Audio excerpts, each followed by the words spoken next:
Welcome back. In my previous video, I discussed condensation polymer, and the very first example which I talked about, that was terylene or dacron. I told you that dacron is the polymer which has got many ester linkages. Ester linkage means C double bond O single bond O. So this is called ester linkage. Now in case of dacron, the monomers were ethylene glycol and terephthalate acid, and these two monomers combined together at a temperature of 420 to 460 Kelvin in the presence of zinc acetate and antimony trioxide to form a polymer called dacron or terylene. Now, in this video, I'll talk about properties and uses of terylene. Properties and uses of terylene or dacron. Now, the very first property of terylene is it is highly resistant to the action of chemical and biological agents. Means it is highly resistant. Quite durable fibers, can be blended with so many other type of the materials like wool or cotton or silk even. When it is mixed up with wool, it forms terry wool. When it is mixed up with cotton, it is called terrycot. With silk, it is called terry silk. So, terry wool, terrycot and terry silk. After this, coming to now the uses of terylene. Uses. Very first use of this terylene is it is used for preparing magnetic recording tapes, aprons for industrial workers and conveyor belts. Of course, fabrics of various types like terry wool, terrycot and terry silk. Now coming to the second type of terylene, or better to say second type of polyester, not terylene, rather polyester. So that is your glyptal molecule.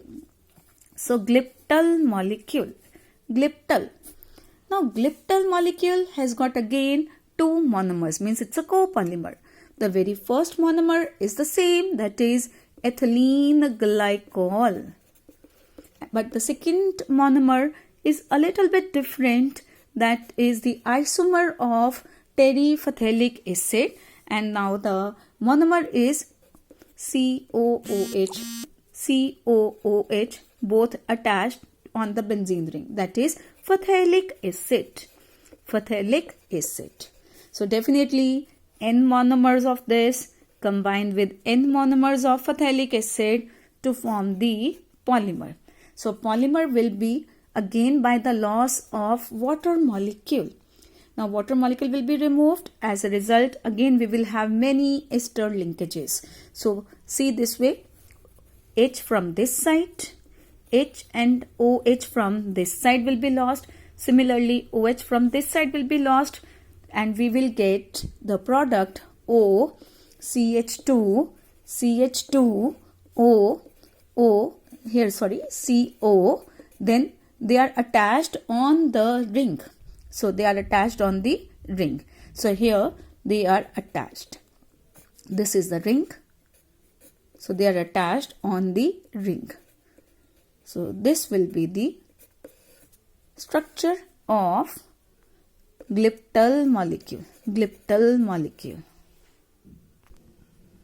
Now glyptal is a network polymer. Means it's a cross-linked polymer.